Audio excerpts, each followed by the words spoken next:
Hey, what's up, y'all? Juju here. Today we're doing a tier list for welcome set cards in Gods Unchained. I'm probably going to break this down into like 6 separate videos. Funny thing is, I recorded this last night, but the audio didn't save.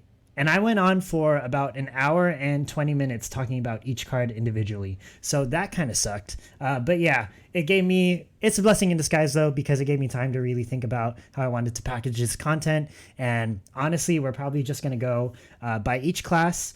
Yeah, that's pretty much it. So if you're watching this video right now, be on the lookout for the other videos for the other gods. Those will probably be somewhere on the channel.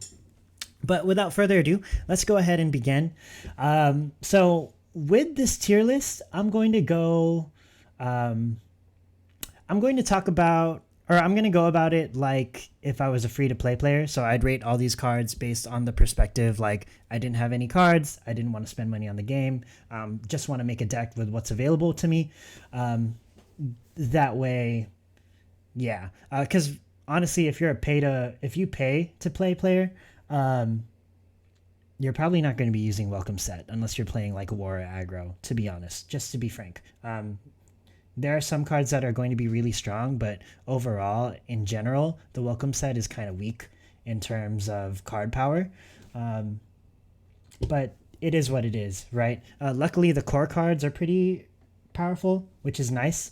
But yeah, welcome set is mostly generally weak.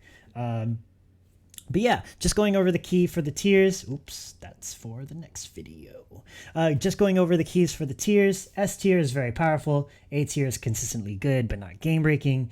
B tier is splashable, but not needed. C has some potential, but overall inconsistent. D tier is weak. F tier is hot garbage. Let's get it started. All right. So, death. Feast of the Dead, 1 mana, destroy target friendly creature. Your creatures gain leech. Card is okay for the most part. Death in particular has a lot of synergy with destroying other creatures, so the first sentence isn't bad. The second effect, your other creatures gained leech, is better the more board you have or the more strength you have on board, right? So that can either mean if you have like a wide board where you have multiple minions, so you can give that creature leech, or if you have just 1 or 2 really strong minions and you can give them leech as well. This can be good, but it also feels kind of conditional in a sense where you need minions on board to play.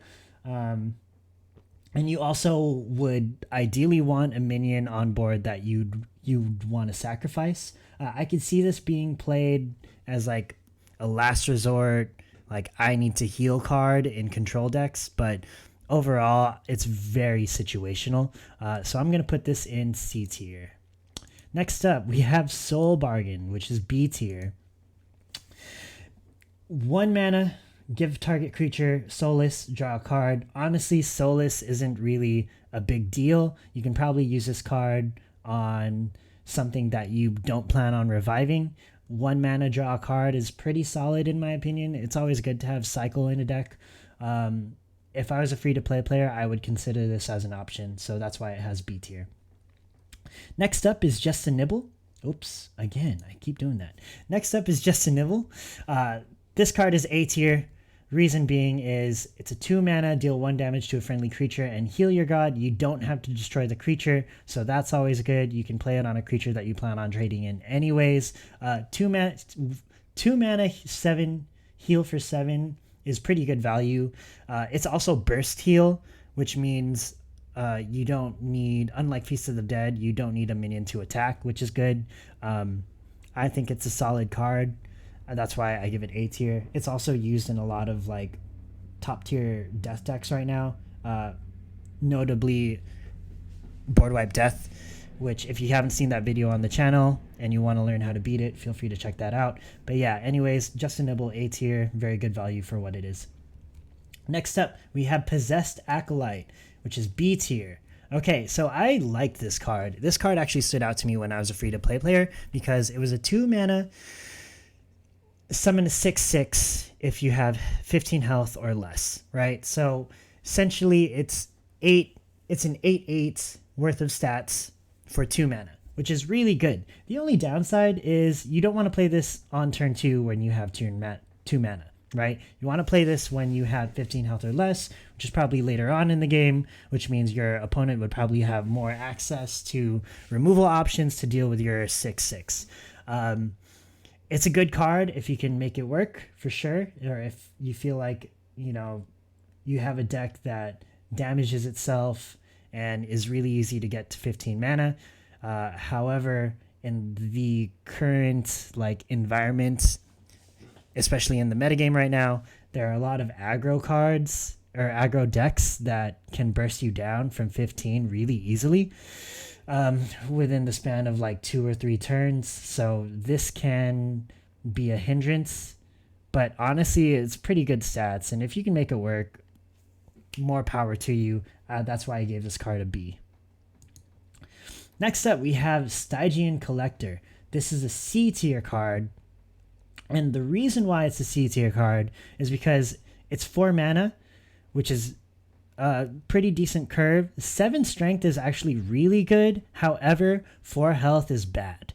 And the reason why 4 health is bad in Gods Unchained, especially at a 4 mana cost minion, is because there are 2 mana cost cards that do 4 damage. Right, Star Shard Bolt and Canopy Barrage, which if you're a free-to-play player, you're probably going to be running into a lot of nature decks, and that's going to be something you have to play around. Also, it doesn't trade well with 3 mana cost cards, which is not good, and some 2 mana cost cards, which is still not good.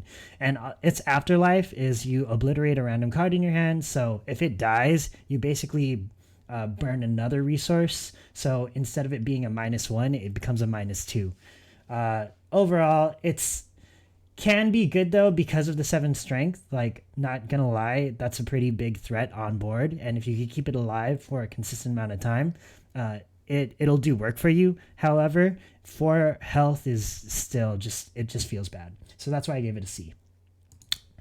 Next up, we have Corpse Swallower, which is a D, which is weak. The reason why it's weak is because whenever an enemy creature dies, you draw a card, which is a decent effect. However, it's 6 mana. And the thing about 6 mana in Gods Unchained is instead of it taking 6 turns to play, it actually takes 7 turns to play due to the way the mana works in the game.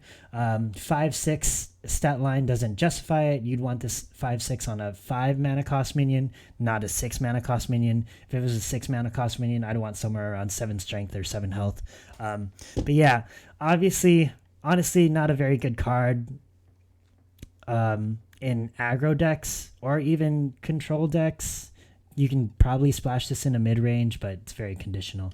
That's why it's a D. Moving on, we have Rebuild Differently, which is an F tier, aka hot trash. The reason why it's hot trash: 7 mana, destroy 1 creature, pull a random creature from any board onto your side of the board.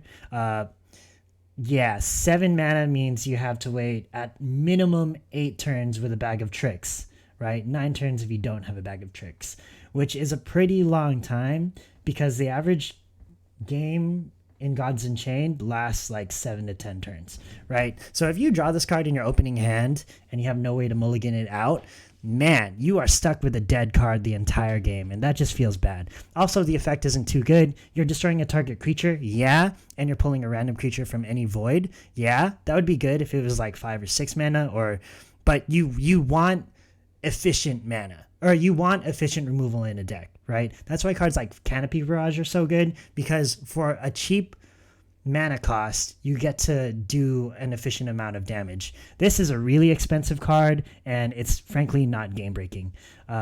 Also, it hurts that it's a random creature because it could be anything from a 1 mana cost minion to maybe you can high roll to a 8 mana cost minion or a higher card, but at this point in the game, you're probably going to have weaker minions. So yeah, it's hot garbage. End of story. Next up, we have Necromatic, which is also hot garbage. Okay, so the reason why this card is hot garbage is, 1, it's 8 mana, which means you have to wait until turn 11 with a bag of tricks or turn 12 to play. Same reasoning as rebuild differently. That's a really long time to hold a card in your hand. Also, its roar is very underwhelming, right? Because it's a random creature from each board or each void. Yeah, you're getting +2 in card advantage. However, it's random, so you can pull like straight jank. And if you low roll with this card, it just feels so bad because you waited 12 turns to play this card that's supposed to have a really powerful effect. And imagine just playing up 8 mana 4/4 and getting a 1/1 and a Shield Bearer, right? Which is a 0/1. Horrible. Horrible. Feels bad. Which is why I give this hot trash. Okay, cool. With that being said, those are all the death cards. Thank y'all for tuning in. Be sure to tune in to the other gods. Those videos will probably be up somewhere on the channel. Yeah, but anyways, thank y'all. If you have anything to add, feel free to add that in the comment section. If you like this content, feel free to like and subscribe to the channel. Also, sharing the video helps the channel a lot. But yeah, take care. Hope to see you guys soon.